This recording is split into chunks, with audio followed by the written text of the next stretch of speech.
नमस्कार। विश्व कारोबार में आपका स्वागत है। पेश है 23 अगस्त मंगलवार शाम 4:15 बजे श्रीगंगानगर हनुमानगढ़ जिले की बड़ी खबरें। एंटी करप्शन ब्यूरो के डीजी पीएल सोनी ने कहा कि भ्रष्टाचार को किसी भी तरीके से सहन नहीं किया जा सकता। वे मंगलवार को श्रीगंगानगर शहर के ट्रेडर्स एसोसिएशन भवन में भ्रष्टाचार के खिलाफ जन जागरूकता अभियान के दौरान संबोधित कर रहे थे। उन्होंने कहा कि हमें श्रीगंगानगर की जनता से एक ही उपहार चाहिए। हम चाहते हैं कि श्रीगंगानगर के लोग भ्रष्टाचार को ना कहें। यदि ऐसे किया तो भ्रष्टाचार का खात्मा होगा। आप कसम ले कि भविष्य में न तो किसी को अपने काम के बदले पैसा देंगे और ऐसी मांग करने वालों को सहन भी नहीं करेंगे। एसीबी के एसपी देवेंद्र बिश्नोई ने कहा कि कोई भी व्यक्ति आपसे रुपए की मांग करे तो उसे ना कहें। एसीबी के पास एक सहज प्रक्रिया है जिसके तहत ऐसे लोगों को पकड़ा जा सकता है जो रुपए की मांग करते हैं। ऐसे लोगों का पता लगते ही एसीबी को इसकी सूचना दे। मेहनत का रुपया अपने लिए उपयोग करें, किसी को काम करवाने के लिए रुपए नहीं दे। श्रीगंगानगर नगर परिषद में कमिश्नर के पद पर स्थायी नियुक्ति की मांग पर मंगलवार को पार्षदों ने कलेक्ट्रेट पर धरना लगा दिया। इन लोगों का कहना था कि आयुक्त के पद के लिए स्थायी नियुक्ति नहीं होने से पार्षद परेशान हैं। जनता उनसे जवाब मांगती है, जबकि स्थायी कमिश्नर नहीं होने से उनके काम नहीं हो पा रहे हैं। ऐसे में उनके सामने धरना लगाने के अलावा कोई चारा नहीं था। इन लोगों का कहना था कि कार्यवाहक आयुक्त होने से काम नहीं चल रहा है। एसडीएम के पास इस पद का अतिरिक्त चार्ज है, लेकिन वे ज्यादा समय नगर परिषद को नहीं दे पाते। इन पार्षदों के साथ धरने पर बैठे नेताओं का कहना था कि शहर में कचरा पॉइंट का ही उचित प्रबंध नहीं है। ऐसे में जनता कचरा डाले तो कहाँ।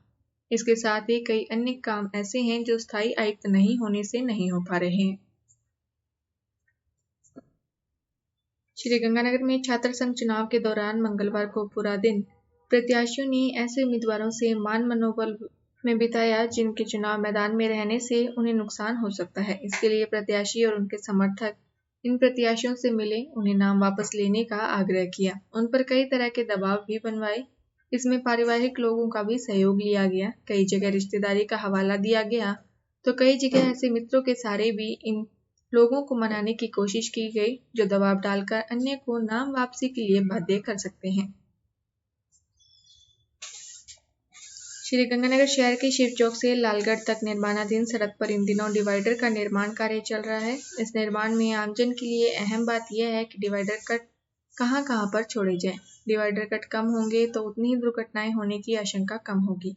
अगर इस काम में अधिकारियों ने पारदर्शिता नहीं बरती तो इसके गंभीर परिणाम आमजन को भुगतने होंगे। वैसे तो डिवाइडर पर कट और उनका स्थान निर्धारित करने के लिए जिला कलेक्टर ने अधिकारियों की एक कमेटी गठित कर रखी है, मगर शहर के लोगों ने आशंका जताई कि शहर के कुछ रसूखदार लोग कमेटी पर दबाव बनाकर या किसी अन्य तरीके से अपनी मनमर्जी से कट रखवाएंगे। जबकि ऐसे लोगों की मनमर्जी चली तो फिर क्या होगा, यह किसी से भी छुपा हुआ नहीं है। करीब 25 करोड़ की लागत से बनने वाली सड़क से लोगों को बेहतर यातायात सुविधा उपलब्ध करवानी है तो इसके लिए जिला प्रशासन को सतर्क व सख्त होना पड़ेगा, क्योंकि भविष्य में ट्रैफिक तो बढ़ना ही है। इसलिए कट निर्धारित करने के लिए मामले में पारदर्शिता अति आवश्यक है। सार्वजनिक निर्माण विभाग के अधिकारियों के अनुसार इस रोड पर पहले के डिवाइडर पर जहां कट थे वहां पर तो कट छोड़े ही जाएंगे। अगर सुविधा को ध्यान में रखते हुए कहीं जरूरत महसूस हुई तो कट का साइज भी कम किया जा सकता है। इसके अलावा जहां पर कमेटी अनुशंसा करेगी उसे अनुसार ही कट छोड़े जाएंगे। दिल्ली में जंतर मंतर पर 31 अगस्त को किसानों की होने वाली महापंचायत को लेकर श्रीगंगानगर के धान मंडी में होने वाली महापंचायत अब 30 अगस्त को होगी। इससे पहले यह महापंचायत 31 अगस्त को होनी थी। कार्यक्रम को लेकर किसान नेता तैयारियों में जुट गए हैं। महापंचायत को भारतीय किसान यूनियन टिकैत के राष्ट्रीय अध्यक्ष राकेश टिकैत और प्रदेशाध्यक्ष एवं जाट नेता राजाराम मील संबोधित करेंगे। किसान नेता गुरलाल सिंह बराड़ ने बताया कि 29 अगस्त को बीकानेर में किसानों की महापंचायत होगी।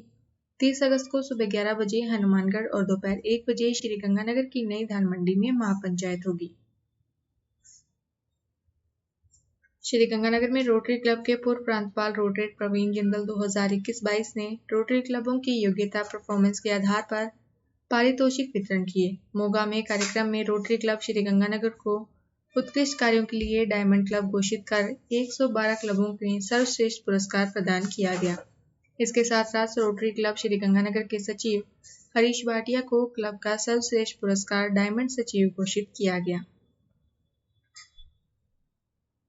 श्रीगंगानगर हनुमानगढ़ जिले में आज बच्च पारस श्रद्धापूर्वक मनाई गई। इस मौके पर महिलाओं ने संतान की कामना एवं पुत्रों की दीर्घायु की कामना करते हुए व्रत रखा एवं विशेष पूजा अर्चना की। महिलाओं ने गाय और बछड़े की पूजा की एवं बच्च पारस की कथा सुनाई। राजस्थान में विभिन्न विभागों के हो रहे तबादलों की दलदल में नियम कायदे दबकर रह गए हैं। राज्य सरकार का एक ही मकसद है कि अगले वर्ष होने वाले विधानसभा चुनाव को लेकर विधायकों को खुश रखा जाए और उनके कर्मचारियों के वोट बैंक पर पकड़ बनी रहे। हालांकि अधिकारियों और कर्मचारियों के तबादले करना राज्य सरकार का क्षेत्रीय अधिकार है, मगर तबादलों को लेकर बनाए गए नियमों की धज्जियां उड़ाना भी अब आम बात हो गई है। इस वर्ष राज्य सरकार ने 30 मई को तबादले पर रोक हटा दी थी।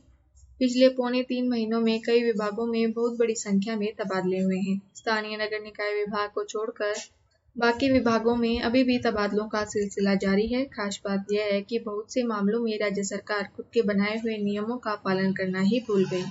जब ऐसे मामले कोर्ट में पहुंचे तो कोर्ट ने हस्तक्षेप करते हुए स्थगन आदेश जारी किए। नागरिक सुरक्षा विभाग श्रीगंगानगर में फायरमैन हेतराम का तबादला भी खूब चर्चा का विषय बना हुआ है। खास बात यह है कि इस फायरमैन को रिलीव करने के लिए नियंत्रक नागरिक सुरक्षा श्रीगंगानगर लाचार नजर आ रही है। करीब 1 माह से वे इस कार्मिक को रिलीव नहीं कर पा रही हैं। वो तो तब भी जब यहाँ के स्वयंसेवक आंदोलन कर रहे हैं और कई बार ज्ञापन दे चुके हैं। स्वयंसेवकों का कहना है कि निदेशालय नागरिक सुरक्षा राजस्थान के आदेश होने के बाद भी जिला प्रशासन इन्हें रिलीव क्यों नहीं कर रहा है, ये बात समझ के बाहर है। उल्लेखनीय है कि 30 सितंबर 2021 को फायरमैन हेतराम का तबादला नागरिक सुरक्षा अग्निशमन सेवा श्रीगंगानगर से बीकानेर किया गया। लॉयंस क्लब उड़ान के तत्वाधान में हनुमानगढ़ टाउन के Shri Kanharam Saran memorial trauma and multi speciality hospital परिसर में चश्मा हटाओ अभियान के तहत 130 लोगों का निःशुल्क दवा वितरित की गई। शिविर प्रभारी रामचंद्र मोदी ने बताया कि शिविर का उद्घाटन डॉक्टर प्रदीप सारन ने किया। इस दौरान दिवांश फार्मा के प्रतिनिधियों ने 130 लोगों को निःशुल्क दवा वितरित की एवं आंखों के लिए सावधानियां एवं दवा इस्तेमाल करने के तरीके भी बताए। श्रीगंगानगर में गत 15 जुलाई को हुई भारी बरसात से क्षतिग्रस्त हुआ मकान। सोमवार को हुई बरसात से मकान की प्रथम मंजिल पर निर्मित कमरों की छत गिर गई। वह पूरा मकान गिरने के कगार पर पहुंच गया है। धर्मचंद धोबी ने बताया कि उसका मकान गत माह जुलाई में आई भारी बरसात से क्षतिग्रस्त हो गया था। सोमवार को आई बरसात से मकान की प्रथम मंजिल पर निर्मित बने कमरे की छत गिर गई, जिससे कमरे में रखे फ्रिज, टीवी, डबल बेड, अलमारी व अन्य सारा सामान क्षतिग्रस्त हो गया। उसे 1 लाख रुपए से अधिक का नुकसान हो गया है। श्रीकरणपुर के राजकीय महाविद्यालय में छात्र संघ चुनाव के नामांकन पत्र भरे गए। छात्र छात्राओं ने उत्साह एवं जोश के साथ इन चुनाव प्रक्रियाओं में भाग लिया। अध्यक्ष, उपाध्यक्ष, महासचिव तथा संयुक्त सचिव पद के लिए 2-2 नामांकन पत्र भरे गए। श्रीगंगानगर जिले के गांव बींजबाइला स्थित सरस्वती कन्या स्नातकोत्तर महाविद्यालय में छात्र संघ चुनाव निर्विरोध हो गए हैं। चुनाव अधिकारी तुषा उपाध्याय ने बताया कि अध्यक्ष, उपाध्यक्ष, महासचिव सहित सभी पदों पर एक प्रत्याशी ने नामांकन पत्र दाखिल किया है। ऐसे में सभी का निर्विरोध चुना जाना तय है। उन्होंने बताया कि रमनप्रीत कौर पुत्री गुरजंट सिंह अध्यक्ष, निष्ठा चावला पुत्री राजकुमार उपाध्यक्ष, सभ्या गोदारा पुत्री सुरेंद्र गोदारा महासचिव, पूजा पुत्री मेहरचंद का संयुक्त सचिव बनना तय है। मंगलवार को प्रत्याशियों की अंतिम नामांकन सूची का प्रकाशन कर दिया गया है। फिलहाल इस बुलेटिन में इतना ही। फिर हाजिर होंगे और बड़ी खबरों के साथ। श्रीगंगानगर हनुमानगढ़ जिले की ताज़ा खबरों से अपडेट रहने के लिए हमारे चैनल विश्व कारोबार को सब्सक्राइब करें और बेल आइकन पर क्लिक करें।